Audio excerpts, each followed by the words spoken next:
Hey, what's up, everybody? Video 44 coming at you with another video. All right, so the Los Angeles Lakers are going to be playing a game tonight at Crypto.com Arena against the Detroit Pistons at 7:30 Pacific Time, 10:30 Eastern.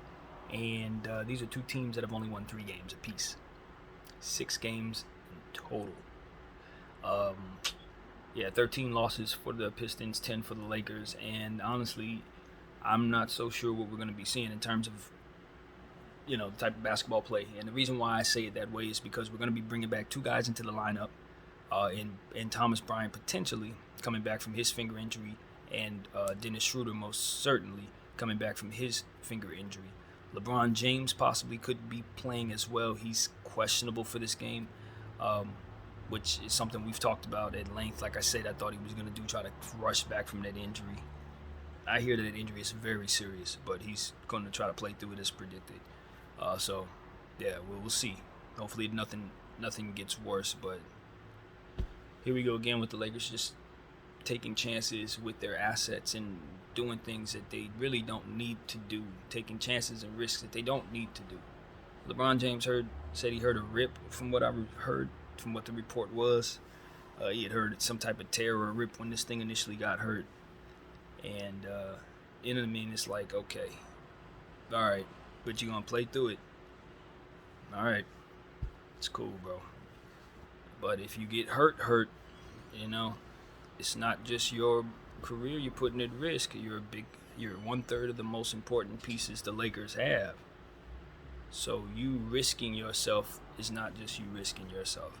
But here we go again about guys not really caring about anything but what it is that they're focused on or what it is that matters to them in their timeline, which is why I'm kind of frustrated with all of this. I just don't think people give a damn about stuff that they're not a part of, and that's just not what we're about.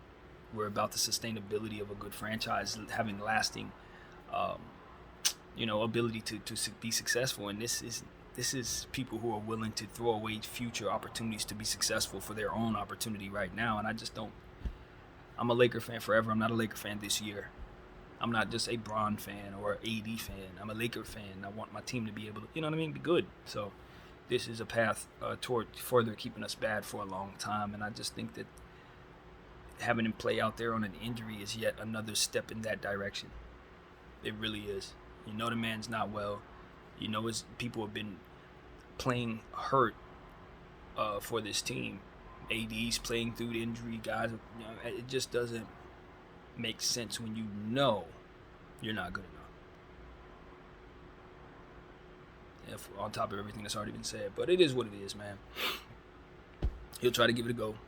He'll see if he can play. Hopefully he can give us what he got. Hopefully he'll play well, because the last time we saw him out there, he was really struggling. We've talked a lot about his inefficiency shooting the ball and just some of the stuff that is really struggling with him out there. So hopefully the injury, hopefully the injury is nothing, and he can get back out there and run, and he did what he needed to do and get his mind right and kind of shake off whatever it was that was having him play poorly. Hopefully he's faking the injury entirely. That's what I'm hoping. And if that's the case, look forward to seeing him out there. So it is what it is, man. That's the only thing that really makes sense, is if he was actually faking the injury. That there was never really no tear, no pull, no nothing. And he was just taking a leave of absence like I said he should when that whole thing went down with the Kyrie Irving and all the backlash and all of that. I felt like that whole thing, plus the Kanye thing, I just felt like he hasn't been right since, and probably needed to step away from the game to get his mind right. So I'm hoping that's what the injury actually was, as to which my concerns about the injury would not have to exist. But if there really was an injury and he's playing through it, that's more of a concern to me than him faking an injury. It really is. But anyway, that's a whole nother story. Let's get back to what matters. We got some bad news. Max Christie had to go into his health and safety protocol, and he's been rebounding very well for us. I was looking very much forward to seeing him continue what he was doing, but that's where we're at. So this is a massive setback for not only him but for our team, because he is just starting to become a piece to what we were doing, and his confidence was starting to show up. The 3 balls falling, so this is an irritation of the highest order, because we're bringing back new pieces, and now we got to get some pieces out of there. So once these pieces who are in now are in place, now we got to start working other pieces who were in place back into. It's just like we never get that continuity. And the health and safety protocol thing at this point, it's like, are we pulling people because they gotten COVID, or are we just pulling people at random because COVID is still in existence and you're enacting this protocol because it's still in place? Because I never really was clear on that. Are these people actually effectively getting positive tests each and every time, or are they just saying, you know what, just to make things make sense, let's just pull certain players a certain time until we have this thing completely under control? And I don't know. I really do not know. So it is what it is. I'm just a bit frustrated with the health and safety thing at this point. But COVID's still floating around, so you gotta do what you gotta do. But it is what it is, man. We move forward, bringing back Dennis Schroeder, so we look forward to him scoring the ball for us, possibly doing some facilitating here and there, although we know that's not his game. But it's the efficiency, connecting at the basket and things like that, being able to help us in the fast break and in various situations, hit open shots, hopefully things like that is what really will help us in regards to him, making it so that we can kind of have more of a depth, more depth with our guard rotation, shooting guard rotation. So I'm excited about what his piece can mean for this team, and of course Thomas Bryant gives us some size. In the matchup we have tonight against the Pistons, you're going to need that against the birthday boy Jalen Duren. Turned 19 years old today. Happy birthday, Jalen. But ain't nothing happy about it if you got to go up against us on it. And that's one of the type of situations we don't want him to have a really big night. I think he had a 9-8 game in the last game. So his production is going to start picking up. And he gets boards very easy because he's very big. And he catches lobs and stuff like that because he's extremely athletic. So this is like a DeAndre Jordan type of guy, day one basically. And so expect for him to pop off the screen immediately, given the fact that we don't really have size outside of Anthony Davis, who's going to need to ball out. Had 18 rebounds in the last game, 37 points. He played one of his best games of his Laker tenure, probably, if you ask me, in this last game. And it's really just about him continuing consistency from two halves of basketball. You know, first half, he always plays this great. Second half, it's been a struggle trying to get him involved. So I think what we've seen is us doing a better job of getting him involved in the second halves, as to which you're seeing these numbers make this, come out the way they are. This is actually what he would average if we could just get the same amount of production in both halves. So, he's been a monster. He had a fantastic preseason, and with him being in and out of the lineup when he does play, he's been really good for us. So hopefully he can start translating to more victories, since we did get the victory last against the Brooklyn Nets, which we were very happy about. That was not a great team, and this Detroit team is not very good either. So we're hopeful this means our schedule can start softening up and we can start getting some of these victories that have been eluding us. One of the big reasons we were able to beat the Brooklyn Nets in that game 5 long days ago was because we had Austin Reeves and Walker both attacking and playing well at the same time, which is something we haven't really had. But in that position, you just want stability and consistency from those two players, and if they can attack the way that they did in that Brooklyn Nets game tonight, we'll definitely have a good chance of winning that game. Troy Brown is somebody we want to find playing well once again. His confidence was kind of weaning in these last couple of games for whatever reason. But he did start to pick it up a little bit in that next game. He had a nice plus-minus there, played some fantastic defense. We want to see him get aggressive again shooting the ball. We understand that it was necessary that he not shoot as much as he was, but I think he's been pulled back a little too much. We don't want him to lose his confidence. Let's see what else we want to say there, man.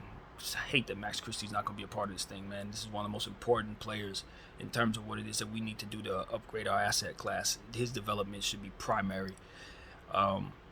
So I hear Cole Swider is back playing basketball with the G League team. That's really good. Hopefully he can continue to get minutes. I hear we sent Kendrick Nunn down there. I think he's been called back up since. I don't know why. He should have stayed down there. Should call somebody else up. And I mean that.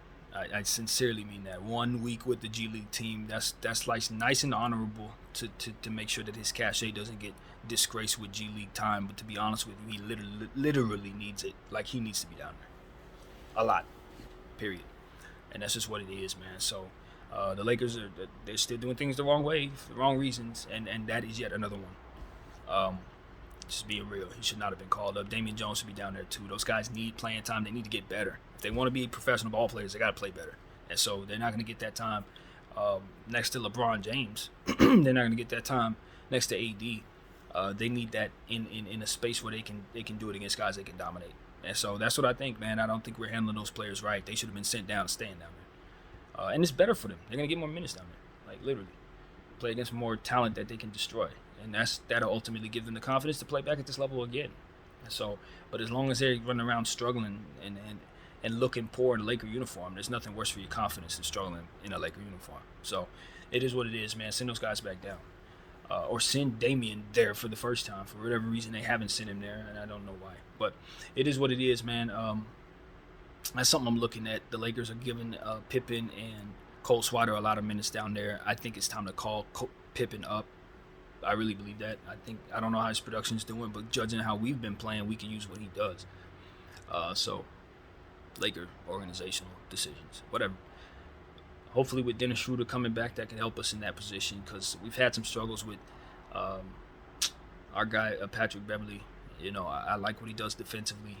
Much has been said about what he does to affect the basketball game positively in the plus minus and just little intangible things. But I think he's so happy. He helps us so much with the plus minuses because he's so careful to pick and choose his shots. He doesn't misread on the defensive side of the ball, so your team defense is automatically going to just be better because of how active he is, both talking and moving defensively. You're just going to always be on a string defensively down there. He quarterbacks the defense very well. So I am able to see that, and it makes for better basketball play overall. But when you get back down to the offensive end, it's like the opposite dynamic because he's either bricking threes, not really doing a whole lot. The ball kind of just falls into a black hole when he catches it. Gets caught in a corner, try to pass out. It becomes a situation where it just time seems to just disappear when he's holding the ball or trying to make something happen. So he was getting a little more aggressive in the last game. We saw him get like a Euro step move that got him to the lane. His three ball still continuing to take it, but it's just one of those situations where it's like we need a more efficient scoring basketball player down there. Basically, we just need more of someone who complements the offense so that the other guys who struggle offensively don't have so much pressure to play better offensively, I guess is what it is. So that's the dynamic. It's like you give up so much trying to take back what he brings to you in a positive way. It's so much negative that ultimately it doesn't lead to much. So that's the problem. It's like I want us to keep Patrick Beverley, but we got to make sure that we're not leaning on him at all. If he's struggling, we got to be able to go somewhere else. So hopefully Schroeder can help us with that. That's the problem. It's like two of your guards are like that. It's Nunn and Beverley. It's like, man, all right. One of our centers is like that. Okay, Damian Jones. So that's three players you basically really have trouble playing and you have to lean on. So that's the dynamic, man. That's the dynamic. And then you got inconsistent players in other areas and then superstars that can't stay healthy. And when they are healthy, they tend to have mood swings that determine whether or not they're going to be engaged. So it's like, all right, man. All right, Lakers. I think your entire fan base is telling you we're not happy. And I think as much has been said about that 160 times. So we'll keep watching the team, but at some point in time, you're going to have to address what it is we're saying. And it's frustrating, man. It's beyond frustrating because you scream your head off into this camera every single day, twice a day, and you just don't know where your team's headed. You're still in limbo. It would be easier if they made a move. I heard, obviously the chatter about Indiana and Rob going there. We talked about it, but just like I said, I didn't think nothing was going to happen. Nothing has yet to happen. I don't expect nothing to happen. It's just, I don't want the team to continue to look as bad as it does, but I don't know it's going to help us to really do what it takes to get better. So we're kind of just in a weird space. But I'm hopeful that Rob Pelinka, of whom I don't believe in anymore, can pull a rabbit out of the hat, make me believe in him again, and get us a good trade for the very first time with his tenure. Because I honestly think about every single trade he's ever made has been to the betterment of the team that we've done the trade with. And ultimately took back talent that was lesser than what it is that we paid for. Just about every time. Just about every time, you guys. So that's why I'm like pessimistic as it could possibly be. However, for those who just want a victory to smile about and really don't think about the bigger picture, I think this is a basketball game we should be favored to win. We're at home. The Pistons, all intent and purposes, are tanking. Two of their most important and well-playing players are out in Stewart and Cunningham. And the rest of their talent is really, really young or just guys that are asked to do a lot because they're trying to hurry up and trade them. Like Bogdanovich will probably get like 35 tonight just because he's going to get most of the shots. So if I were you guys, I would just not bet on the Lakers, but I would expect the Lakers to pull out a victory tonight. I would. This is the one game I'll say, y'all better win this damn game because they don't want to. They don't want to win. But they are going to be running out one of the most important young athletes going forward in the NBA in the name of Jaden Ivey, a young rookie that was taken with the 5th pick in the draft. His mom played for the Detroit Shock as a fantastic player in the WNBA, and now he is taking the reins from mom, drafted to her hometown team, or playing team rather, in the Pistons, and is just continuing the Ivy journey. And I'm telling you, this is, like I said, one of the most important athletes. When you talk about athletes, you talk about John Morant, people like that. He is a John Morant type athlete. And that is what needs to be understood immediately. He's going to get steals tonight. He's going to get assists tonight. He's going to get a highlight dunk tonight. Just know it. Those 3 things are to be looked out for. It's happening. He is a very, very, very, very gifted point guard. And it's just about him developing and becoming a pro, man. Once that happens, I think his upside is crazy. I think it's crazy. Obviously, everybody knows Cade Cunningham is the future of the Detroit Pistons as their leader, but I legitimately think Jaden Ivey's upside is just as high. I think they're both going to be Hall of Famers if they develop to what they're supposed to be, and they both probably 1A guards. So, this is a great thing for the Detroit Pistons. They're in firm position to get another lottery pick, and they could get Wembanyama on the pace they're on. They're just as bad as us, if not worse. So, you got to love the Pistons for what it is that they have in place. Never mind what their season looks like. They can lose every game. It doesn't matter because they got a bunch of young talent, and the future is as bright as any team in the league. And they got a lot of good contracts, too. Little contracts that they can use and pick and trade and do all kinds of stuff with that gives them the flexibility that they want. So, as far as I'm concerned, this is a Piston team that's going to come in there, shoot a lot of shots, probably not be very disciplined, turn the ball over. A team we could take advantage of, especially if we have our vets on the floor. This should be a very easy game for us to win the way that we've been playing, with a little more discipline from behind the arc, rebounding the ball a little more consistently than we had been. It's just little different things that we've been doing a little better. The turnovers, I forgot to look at the turnovers in the last game, but I think we've been okay. I mean, we haven't been as bad as we were last year. That's for damn sure. So you can see different incremental improvements as the team is progressing. I don't know if they're good enough for us to get the type of wins we want to make the playoffs, but they're playing better. A guy like Lonnie Walker, the way that he's been balling, you got to be excited about his future. Hopefully the Lakers can do the right thing and pay him at the end of the season instead of letting him go. But, this is a situation where he's just continuing to grow and grow and grow in that shooting guard position, getting his shot off. 3-point shots are starting to fall, slashing at the basket, hitting us with layups and all different types of pirouette moves and things of that nature. He's just a very, very serious weapon out there. And as I said at the beginning of the video, if he and Austin Reeves both got it going, Austin rebounding the ball and making sure that he's accounting for scoring out there, as well as continuing to work on the defensive side, which he has been improving as the season's progressed. If those two guys can continue to stay healthy and stay active, keep their confidence strong, and those vets can continue to instill confidence in those two particular players, I do believe that it will go a long way in helping us win games as this season progresses. So that's what I want to see is Austin Reeves and Lonnie Walker continue to be featured more in the guard spot. Of course, we got to talk about Wenyen Gabriel because he is an underrated player on this team who is not getting the respect that he deserves from anywhere. I don't care what nobody says. He is underrated on this team. We got a bunch of guys who are considered okay guys, and Wenyen Gabriel is one of them, and he is not that. I'm telling you, he ain't that. He's not that. He's a step above that, and he's being considered that by people who are just not looking at him properly, in my opinion. And the reason why is because of his size and his ability and how well he uses that size and how strong he plays in the inside when he's intent on cutting to the basket. He's going to get more easy buckets than people have allowed him to showcase because they don't believe in him. It's almost like one of those things where it's like, I don't think he's as good as Jonathan Kuminga because one of the things that make Jonathan Kuminga as good as he is his handle. He's got a credible handle. Wenyen Gabriel ain't got that kind of handle. But some of the other stuff that makes Jonathan Kuminga who he is, Wenyen Gabriel has some of those things. The ability to get easy buckets, the ability to dunk the ball 100 times in one game. the ability to help things on the defensive end as well.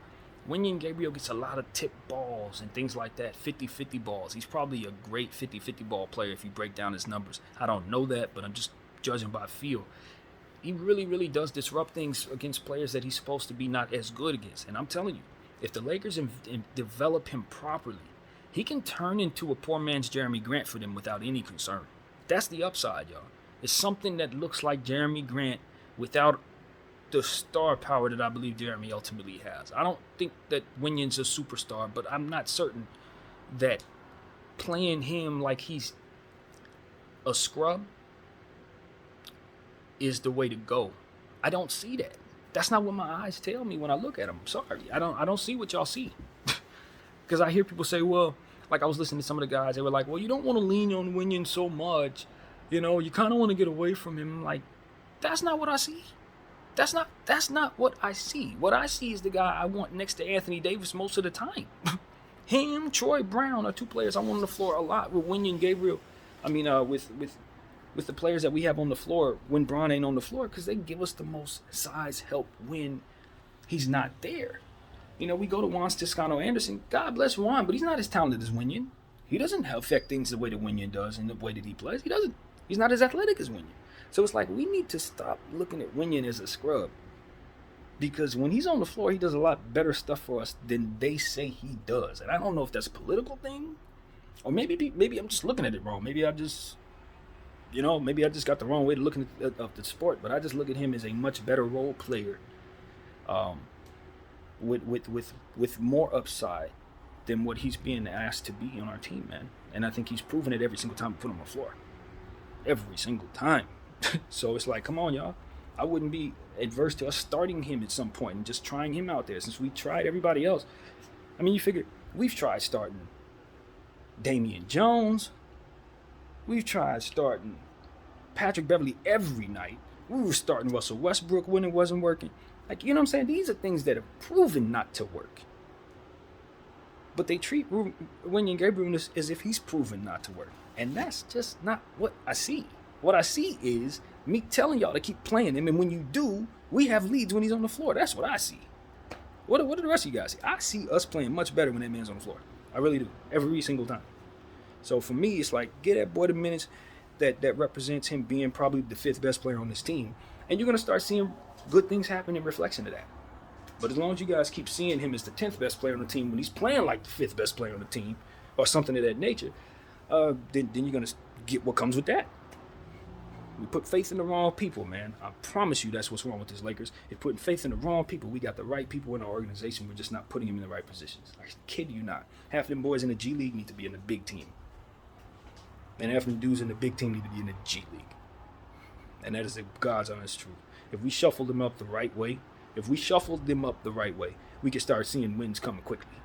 Because Anthony Davis just needs the right complementary pieces. The right shooting. LeBron James just needs the right complementary pieces and shooting, and they'll be fine. What the Lakers need to do is keep shuffling those pieces. And they're not doing a good enough job of that right now. Sorry. That's what it's about. When your team sucks, you got to cut stuff off. The Kendrick Nunn, he's proven himself not to work in his system. He should have been gone. Early. Gone. Damian Jones, as soon as you realize you had to sit him more than 3 games in a row, that's when you know he doesn't need to be on the team. Send him down. Send somebody else up. Why the hell you got a guy on your roster when you're as bad as we are that you cannot play?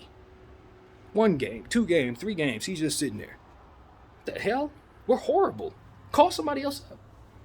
So these are the type of things that I want the Lakers to do, man. You know, it's just like, it's not a secret who the players that are on this team that don't need to be here no more. It ain't no secret. And with our timeline being win now, or I guess, I don't know what the hell they want to do, but we got to start acting like it. And if the timeline isn't win now, then we can start acting like that too. And trade Anthony Davis, trade everybody else. You know, shut LeBron James down so he doesn't get hurt or whatever you're going to do with Bron. I don't know. And I think we're just kind of stuck there. He's going to have to run, play 82, and then just figure out what he wants to do at the end of the season. I don't know, man. But as far as Russell Westbrook's concerned, we just hold on to him. You know what I mean? Just hold on to him so we don't have to give up any picks to lose him. Or if teams are excited about him, trade him for something good. Shoot, I don't know. But I doubt that they're that excited about him. So just hold on to him and let's just keep on playing, man. You know, God, I don't want to watch a bad team just like you guys don't, but I don't want to do anything that's going to make us worse either. And that's exactly what we could potentially do if we make a bad move or make one of these stupid moves that we've been talking about making all summer with the Pacers or something like that. That crap ain't going to make us better, I promise you. For those who want Miles Turner, yes, is there a chance Miles Turner can be everything we want him to be and more? There's a chance. But there are way more variables where he just gets hurt and he ends up a bad contract with us, you guys.